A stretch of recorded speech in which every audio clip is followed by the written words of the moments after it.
If you want to start creating content, but you have a problem that a lot of content creators have, myself included, and that is overthinking the content. This is especially the case when you're on video. Then this video is for you. In this video, I'm going to share a few strategies that I've personally used to help me overcome the overthinking perfectionism of getting in front of the camera, writing and publishing content. And so let's dive in. So the first thing that I've found when it comes to overcoming this overthinking is just kind of breaking the seal, right? Just turning on the camera on your phone, whatever device you have, and just putting yourself on camera, okay? Even if, this is the thing, just because you get on camera, just because you write something, doesn't mean you have to publish it. The reason that I just want you to turn the camera on, right? If you want to do like YouTube videos, you want to write content, the first thing I want you to do is I want you to just write something or get in front of the camera. And I want you to see how you respond or how you react to being in front of the camera. This has been years ago, but I'll tell you an experience that I had. So I was in my early 20s. I think I was 22. I was in my early 20s, and I had the previous year bought a local service business that was distressed and did a pretty substantial turnaround in a 12-month period of time. Now, because of that, and because of buying the company, there was a coach or a consultant, however you want to call it, that was working with this company. And the turnaround was so big that he said, a lot of people would like to know what you did and how you did it. And I would like to have you come out and speak at my conference. So I'm 22 years old.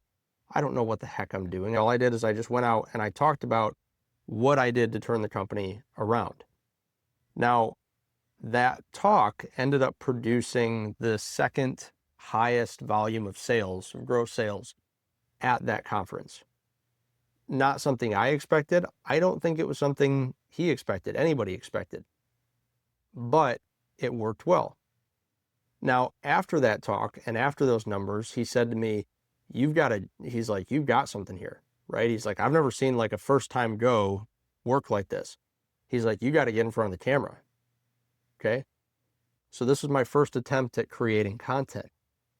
So I'm like, okay, I got to get in front of the camera. I went out, I bought camera equipment. I set up a studio for the camera, the camera in my home. So I had like this studio in place at my house. I'm like, I'm gonna start making content, right? I got in front of the camera and I froze. I had no idea what to say. And guess what? I was embarrassed, and I let that hold me back for many years from creating content.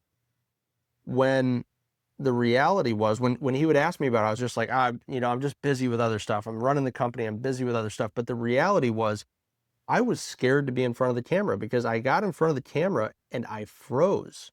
That was how I reacted.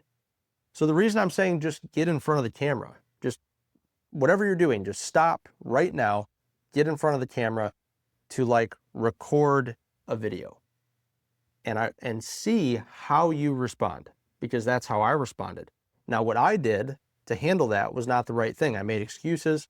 I justified my inaction, when the reality is that I could have just asked him for help. And if he didn't know how to help, he knew the people that would know how to help. But I let it hold me back for many years, because when I got in front of that camera, it was visceral. It was like nothing I had ever felt before.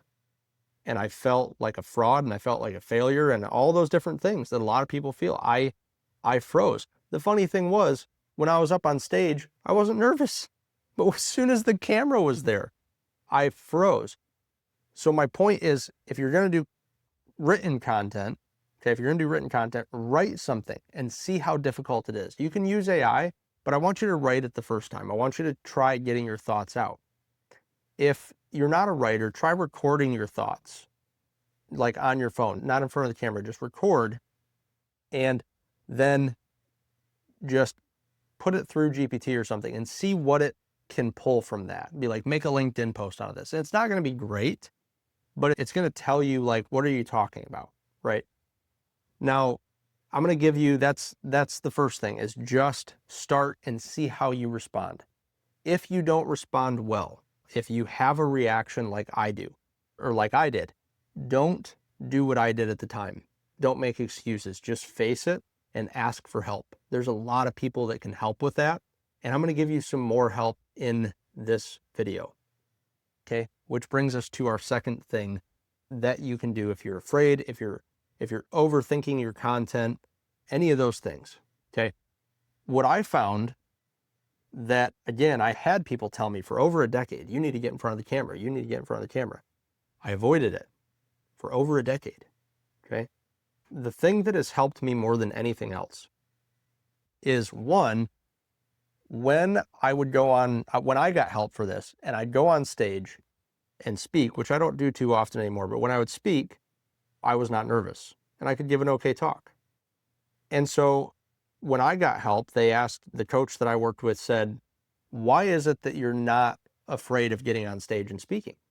And I just said, because I'm talking to somebody, right? Like the people are there in front of me and I'm just talking to specific individuals at the room. So like if I'm at a conference and I've met several people at the conference, when I'm up on stage, I'm looking for those people in the crowd and I'm just basically talking to them and having a conversation with them. I was like, so it's not difficult because I like having conversations. I've met these people. I've started to build a relationship with them. At the conference, I've maybe, had breakfast with them or something. And so I just find the people that I know and I just talk to them. And on top of that, like I've got an outline, like I know what, people want to talk about. And I'm just basically going through the outline and answering questions about how to basically overcome a problem and get a certain result.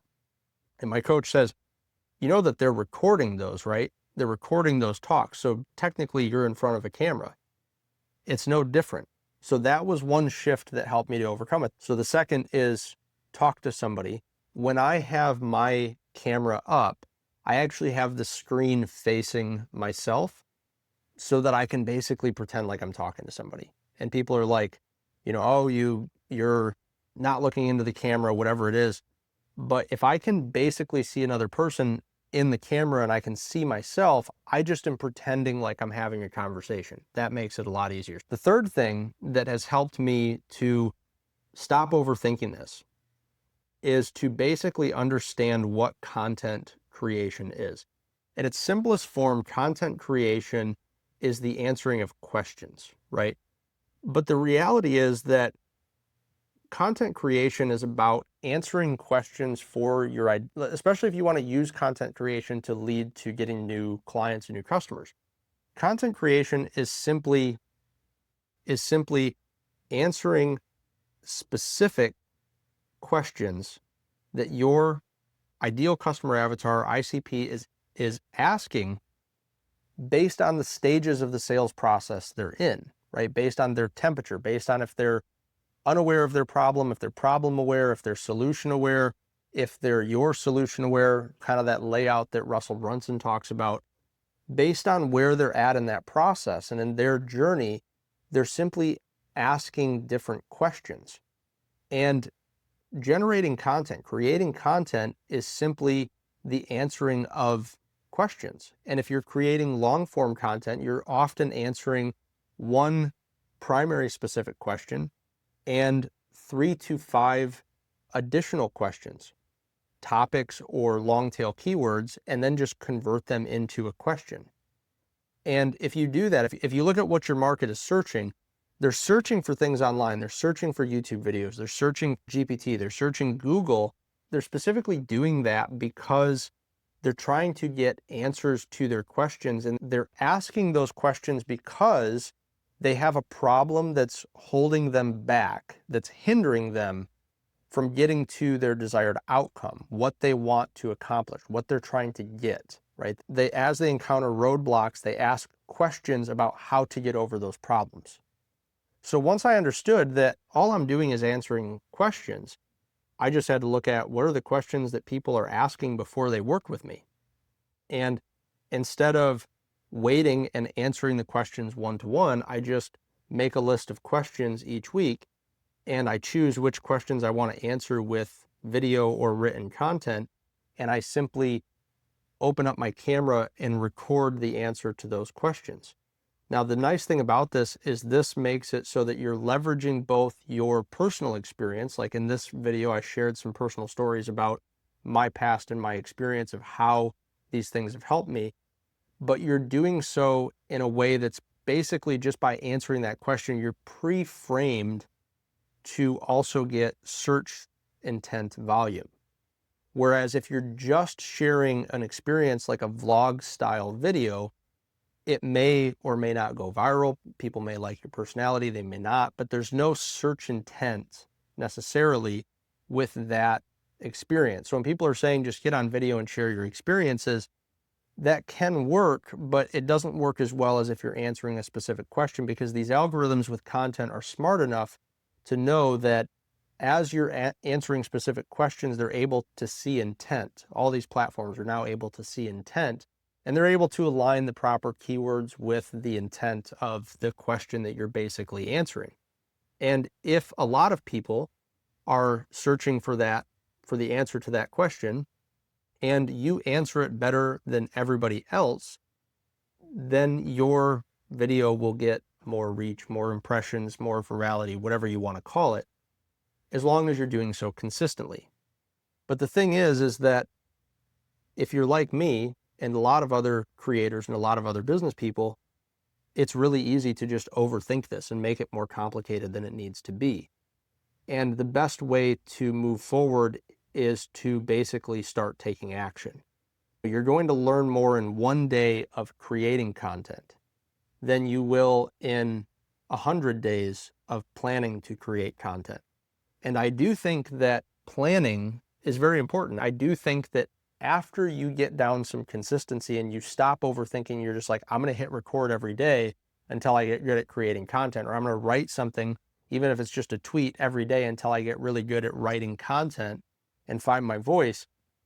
That is going to make it so that you stop overthinking it. Before you do it, you don't even know, what to plan.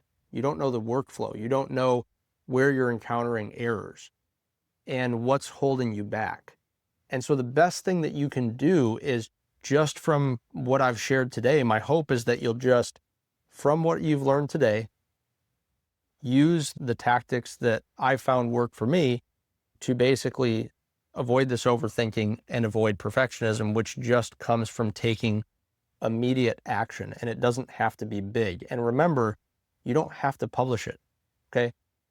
But if you get in front of the camera, you answer a question that you know your market is asking, and you improve. If you feel nervous or uncomfortable, you seek some help or seek some guidance or talk to ChatGPT, whatever it is, that we don't have to be restrained anymore, then this is how you stop overthinking. You stop overthinking by doing. I'll give you an example.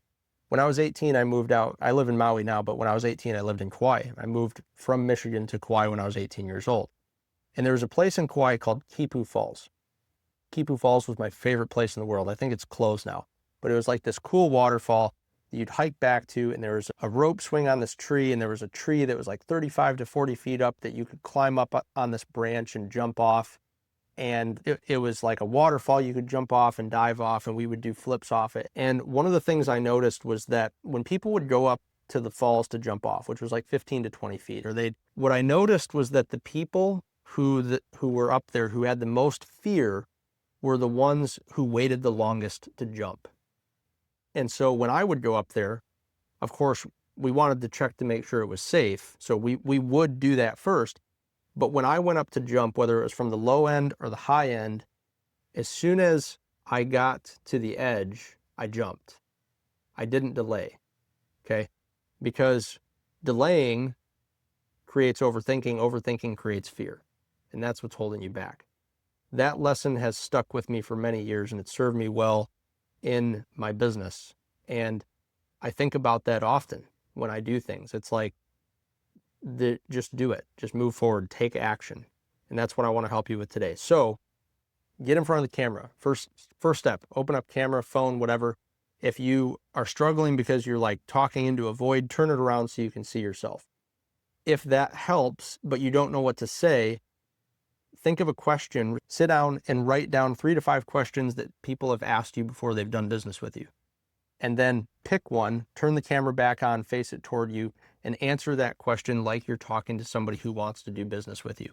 And see if that helps you to avoid overthinking and making content creation easier. Because once you get past this, you can make more progress today than you have in the past few years. Let me know what you think of these tips. I'd love to hear your feedback. If you want more content like this, I'd love to have you subscribe, but I'd love to also get your comments and see, does this work? What else has worked for you? Are there any other tips that you could share that have helped you to stop overthinking, overcome fear of creating and producing content? And I'd love to see that in the comments. And I'd love to have a discussion around this. So thanks for being here. I sincerely hope that it helps you. And if you want to see more of this type of content, click that subscribe button, and I will see you in a future video. Thanks, and have a good day.